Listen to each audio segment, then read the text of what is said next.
O programa a seguir é uma produção independente. Seu conteúdo é de total responsabilidade de seus idealizadores.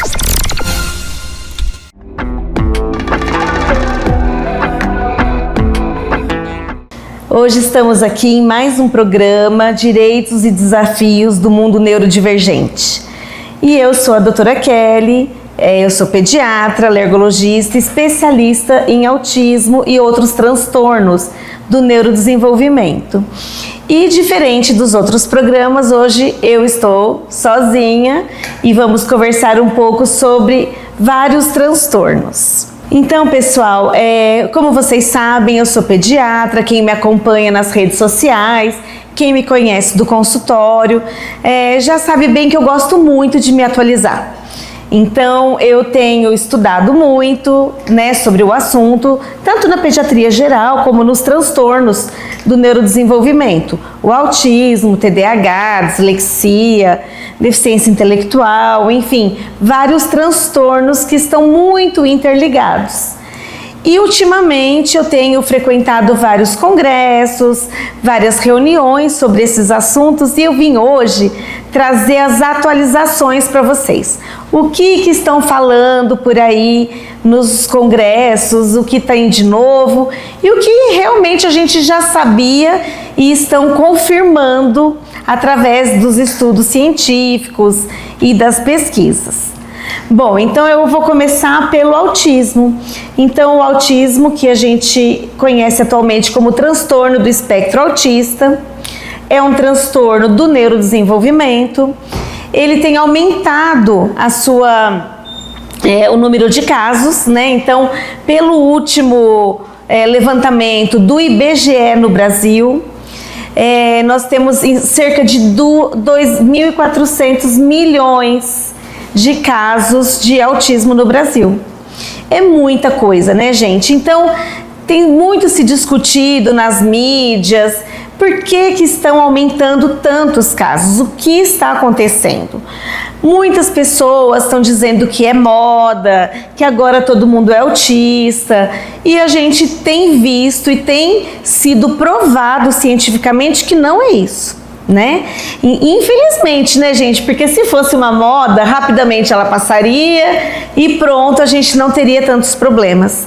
Mas não, o autismo é uma coisa séria. O transtorno, ele é espectral, quer dizer, ele é de um nível bem leve até um nível mais avançado. Então, é muito heterogêneo, como a gente diz. Tem uma variação de casos, de sintomas. Cada indivíduo é um indivíduo, não tem um igual ao outro, não tem os mesmos sintomas em todas as crianças. Então isso torna muito difícil, Até para o diagnóstico, para o acompanhamento, porque não tem um padrão, cada um tem o seu jeitinho próprio de ser. Mas é um transtorno sério, que é grave, tem muitas limitações no desenvolvimento dessa criança e fica muito difícil para essa criança desenvolver na parte escolar, na parte social, na parte de habilidades de leitura, habilidades de fala, de linguagem, até na parte motora, Então é isso, o transtorno do espectro autista, ele tem como foco as dificuldades no contexto social. Essas crianças têm uma difícil interação social, Então elas não gostam muito de interagir, preferem brincar sozinhas. Se vai a uma festinha ou um parque, não querem se juntar às outras crianças, não compartilham os brinquedos e os interesses. Mesmo contato visual, elas têm dificuldade de olhar nos olhos, elas também não entendem muito os contextos. Então, o que se espera de uma criança numa situação de, por exemplo, numa igreja, num casamento, que ela fique mais quietinha.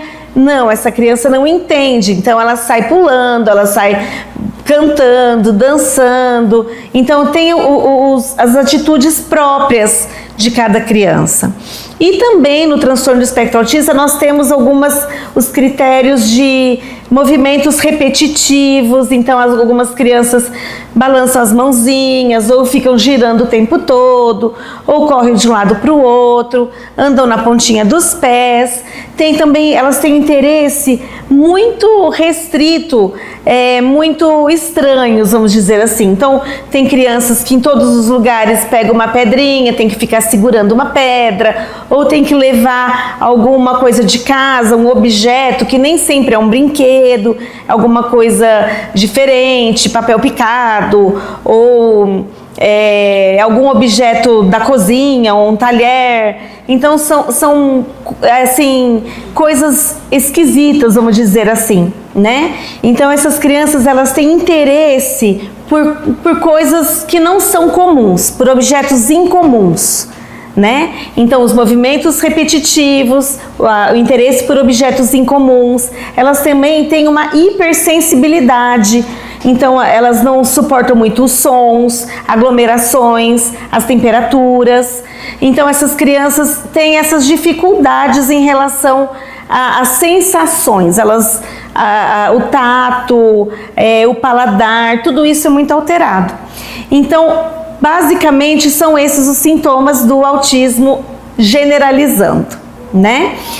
Então, gente, o que tem se falado sobre as causas do aumento dos casos, né? Então, estão sendo estudados muitos e alguns já sendo comprovados que os casos estão aumentando pelo uso, assim, muito grande, desenfreado de pesticidas, de agrotóxicos, pelo uso de maquiagens, de produtos de limpeza, derivados de petróleo. Tudo isso tem se estudado, porque toda a população tem acesso a esse tipo. Porque o aumento do autismo não é em determinada classe social, em determinada raça, é global. Então esses produtos estão sendo estudados já com bastante evidências que podem ser algumas das causas. Agora, o que já é comprovado é que o uso de drogas, o uso de tabagismo e o álcool realmente interferem, isso principalmente na gravidez, tanto pela mulher que está gerando o filho, como pelo pai do bebê. Isso vai influenciar na formação do cérebro, alterando esse cérebro que já tem que ter uma predisposição genética. Então, o álcool é a causa mais prevenível. Então, o uso de álcool na gestação é um grande fator que vai influenciar a má formação dos neurônios, do sistema nervoso em geral, e pode levar a um transtorno. Então, no próximo bloco, nós vamos continuar conversando sobre isso e sobre outras novidades que eu aprendi e venho trazer para vocês.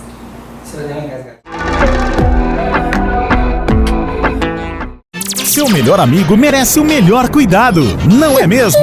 Na Clínica Veterinária Dr. Pet, nós entendemos isso.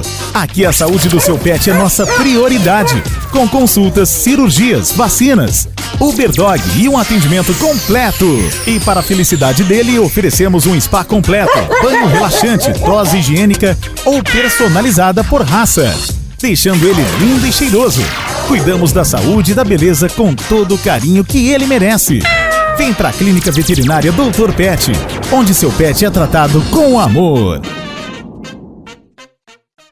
Tem momentos na vida em que o estilo faz toda a diferença. Na Galvani você encontra o traje perfeito para qualquer ocasião. Casamentos, formaturas e eventos especiais. Transforme seu visual com elegância. Dos detalhes ao caimento, cada peça foi feita para valorizar o seu momento. Qualidade, sofisticação e o ajuste perfeito do jeito que você merece. Galvani, aluguel de trajes masculinos. Rua Campos Sales, 581, no piso superior da H.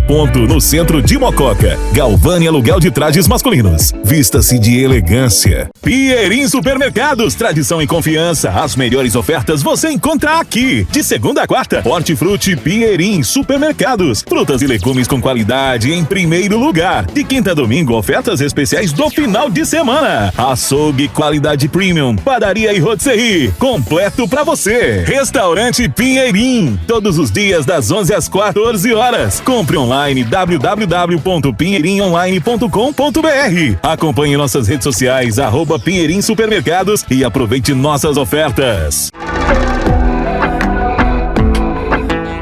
Voltando aqui, vamos conversar mais um pouquinho sobre os transtornos. E aí eu estava falando sobre o autismo, então as novidades, entre outras, são esses fatores que estão sendo pesquisados, a causa de tanto aumento dos casos, né? E também nós sabemos que hoje em dia as mães estão engravidando com um peso acima do normal, estão evoluindo com diabetes gestacional, pressão arterial alta, com complicações na gravidez, o nascimento de prematuros, as complicações do recém-nascido, e tudo isso, gente, pode estar associado ao aumento dos casos do autismo. Outras coisas que estão sendo discutidas é sobre as terapias gênicas, terapia lá nos genes, no DNA. Isso é uma coisa muito nova e muito legal. Tá, assim, estão avançando muito, ainda não tem nada muito provado, mas é possível que em um futuro a gente possa ter um tratamento para o autismo nessas terapias gênicas. Isso ainda bem no futuro, né, gente? Infelizmente, atualmente, o que nós temos de tratamento? O tratamento do autismo está bem estabelecido. A primeira linha de tratamento é o tratamento comportamental. Então, essas crianças precisam de um acompanhamento com profissionais que aplicam a terapia ABA, que é a análise do comportamento aplicado. Então, essa terapia ABA, ela vai moldar o comportamento da criança. Então, se a criança faz muita, se agride ou agride as outras pessoas quando está irritada, elas vão trabalhar nessa agressão. Se a criança tem uma dificuldade de comer, elas vão trabalhar na seletividade alimentar. Então, essa terapia ABA é o primeiro tratamento necessário. Porém, essa terapia, ela precisa de muitas horas por semana. Então, muita gente se assusta e diz que a criança vai ficar internada na clínica, que é quase uma internação. E não é, gente. É uma coisa muito leve, muito gostosa, com brincadeiras, com atividades lúdicas próprias para cada criança. Então, vamos desmistificar a terapia ABA. Ela não é um tratamento pesado, a criança não se cansa. Geralmente eles gostam de voltar para a clínica, eles querem ir, e é uma coisa bem tranquila. E os efeitos da terapia ABA são excepcionais. Quando, claro, bem feita, nas horas ideais e com profissionais que sejam bem formados nessa terapia, né? Outras terapias são a terapia ocupacional, como nós já falamos aqui, nós já entrevistamos uma terapeuta ocupacional, também a fonoaudiologia, que é muito importante, a fisioterapia também. E aí eu quero falar de mais um assuntinho sobre o autismo, que falaram muito nesses congressos que eu frequentei, sobre o diagnóstico precoce, se é possível fazer o diagnóstico em crianças pequenas, porque também existe um mito, né, que a criança muito nova não vai demonstrar, mas o profissional que está estudado, que está bem preparado, pode observar muitos sinais no bebê. Então, um bebê que é muito calmo, que não se manifesta, não chora nem quando está sujo, nem quando está com fome, ou o contrário, um bebê muito irritado que chora sem parar, um bebê que não dorme direito, um bebê que não olha quando os pais o chamam pelo nome, ou o bebê que não acompanha o olhar quando a mãe sai de perto, quando a mãe passa por perto dele, ele não se manifesta querendo uma atenção. Os bebês também com atraso motor, demora para sustentar o pescoço, demora para ficar sentadinho, demora para engatinhar. Tudo isso, todos esses são sinais importantes que a gente pode observar até os 12 meses. Então, gente, vamos também prestar atenção nos bebês. Às vezes a gente percebe que tem um atraso, que tem uma dificuldade, e a gente ou pode já fazer o diagnóstico, se isso tudo estiver muito evidente, e preencher os critérios que a gente tem que preencher, ou se não, a gente já pode começar a estimular esse bebê. A gente pode fazer intervenção mesmo sem o diagnóstico. Porque vamos concordar, se a gente sabe que tem um prejuízo, vamos atuar nesse prejuízo. Então, se o bebê está atrasado para sentar, vamos fazer fisioterapia, vamos estimular essa criança. E aí a família tem um papel fundamental. A família tem que estimular a criança, a família tem que saber o que fazer, não é simplesmente deixar com os profissionais. Então, se a criança está com atraso da fala, vamos levar na fono e estimular sempre, chamar a criança, o Joãozinho, olha para mim, e brincar e olhar, não simplesmente deixar a criança vendo alguma tela ou brincando sozinha, porque por eles não se manifestam. Então nós, adultos, familiares, profissionais, temos que estimular.